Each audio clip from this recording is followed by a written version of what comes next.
Good morning to all. आज आप class 6 में हिंदी कोर्स बुक का एक्सरसाइज 3 ये पढ़ेंगे पहले, उसके बाद आगे की प्रक्रिया होगी।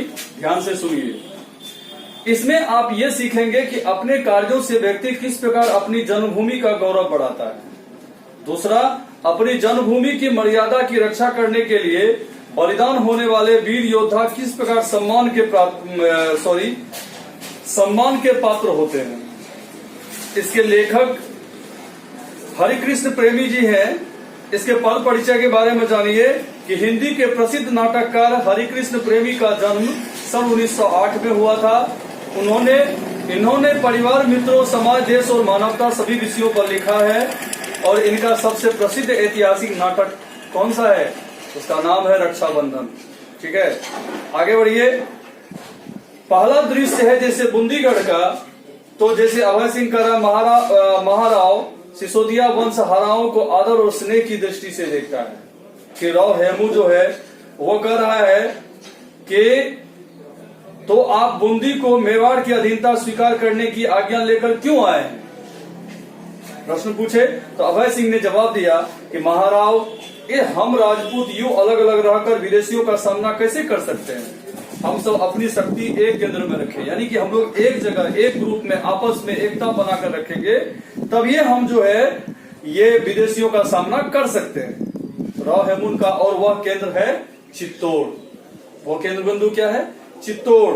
अभय सिंह जो राजवंश पहले मेवाड़ के अधीन थे, वे आज भी। राव हेमू कह रहा है कि अभय सिंह जी हाड़ा वंश किसी की गुलामी स्वीकार नहीं करेगा। ठीक है, तो आगे है कि अभय सिंह महाराव राजपूतों को एक सूत्र में बांधने की शक्ति जिसमें है वह है महाराणा लाखा। फिर राव हेमू कह रहा है कि शक्ति की बात छोड़ो, अभय सिंह हर राजपूत को अपनी शक्ति पर नाज है। बूंदी स्वतंत्र है और स्वतंत्र ही रहेगा, ऐसा उनका कहना था। अधीन होकर किसी की सेवा करना हमें मंजूर नहीं। अधीन मतलब किसी के वश में रहना, परतंत्र रहना। परतंत्र वही बोलते हैं। स्वतंत्र मतलब हुआ कि हम आजाद हैं, परतंत्र मतलब हो गया वही किसी के अधीन, किसी के गिरफ्त में रहना। ये इस सेवा करना उसे मंजूर नहीं था। तो अभय सिंह ने कहा तो मैं जाऊं। राव हेमू का आपकी इच्छा। फिर दोनों विपरीत दिशाओं में प्रस्थान कर जाते हैं।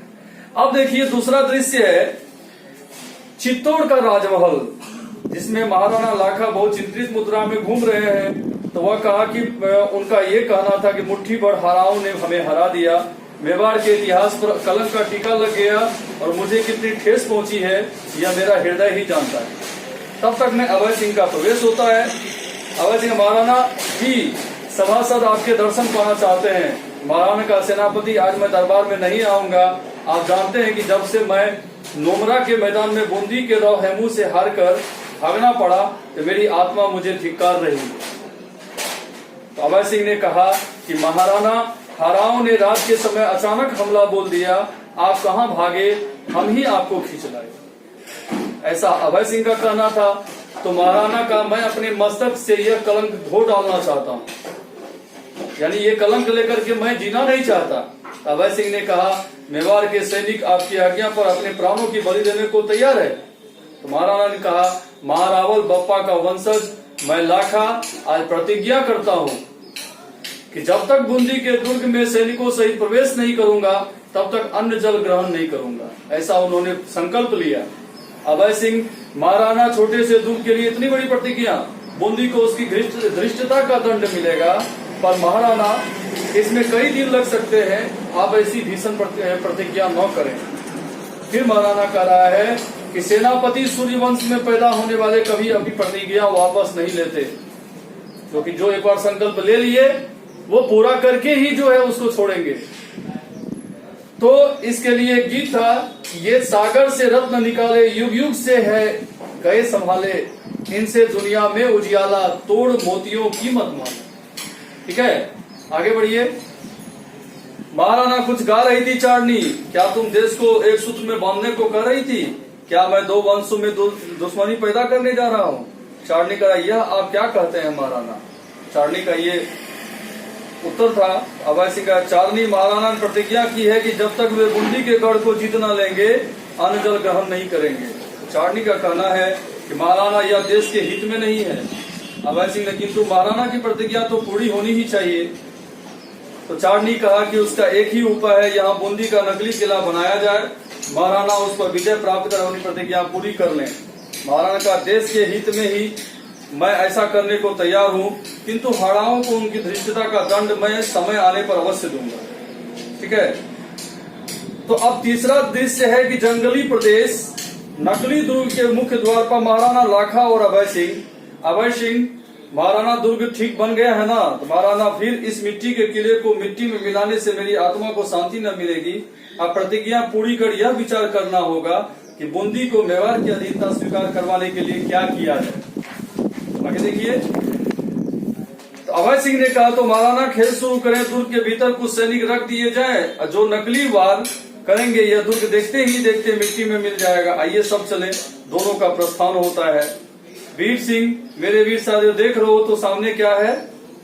एक साथी, हाँ सरदार, यह हमारी जन्मभूमि बूंदी का दुर्ग है। दुर्ग मतलब क्या होता है? किला।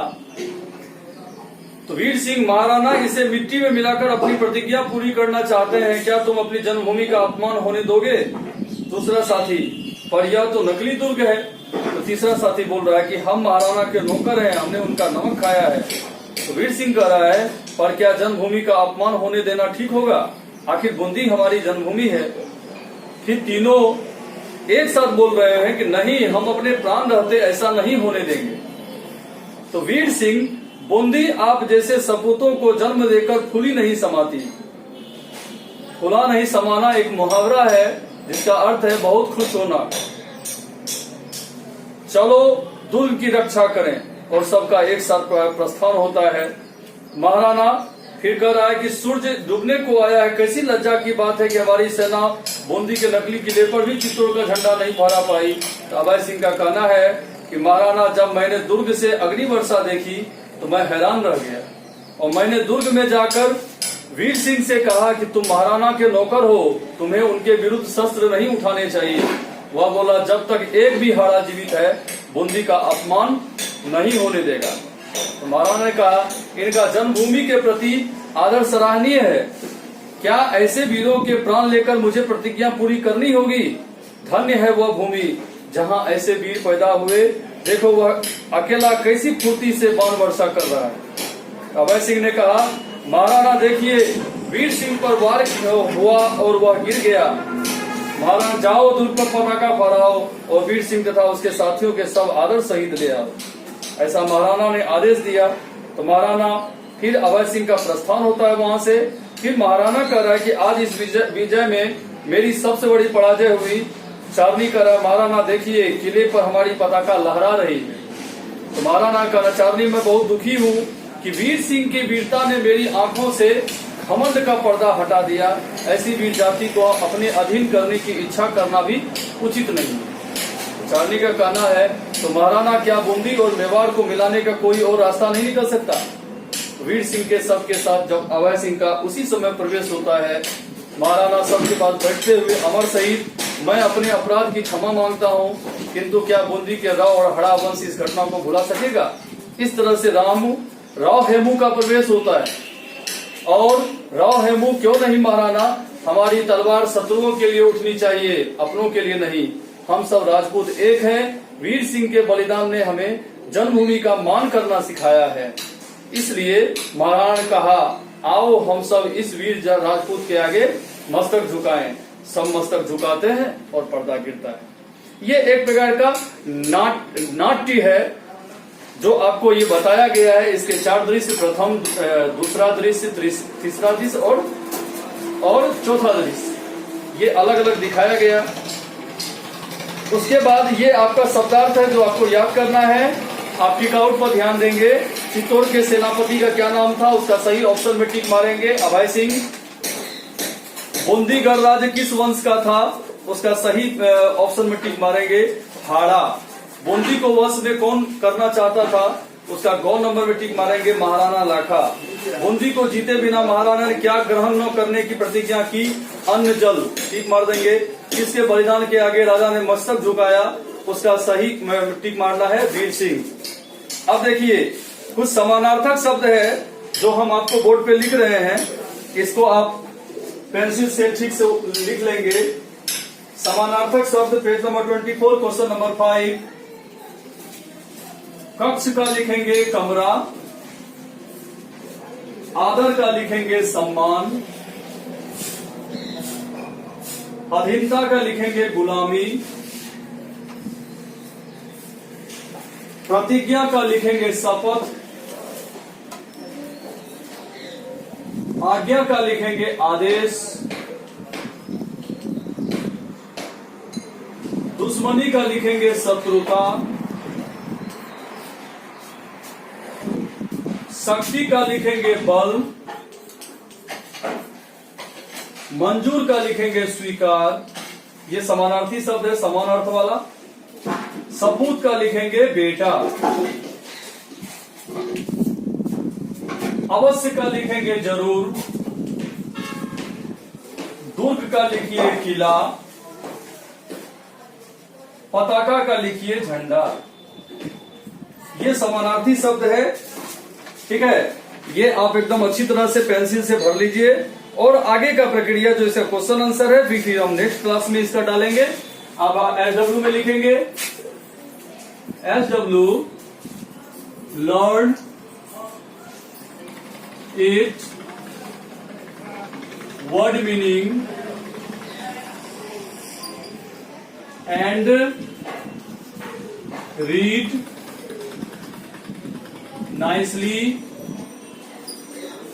एक्सरसाइज 3। ये काम आपको करना है, अच्छी तरह ये चैप्टर को पढ़ना है, वर्ड मीनिंग याद करना है, टिक आउट और समानार्थी शब्द का एक एक स्पेल यहाँ जो है वो सही लिखा गया है, आप भी पेंसिल से भर लेंगे। इतना काम आप कीजिए, आगे का काम फिर हम नेक्स्ट वीडियो में आपको बताएंगे कि क्या करना है। Thank you.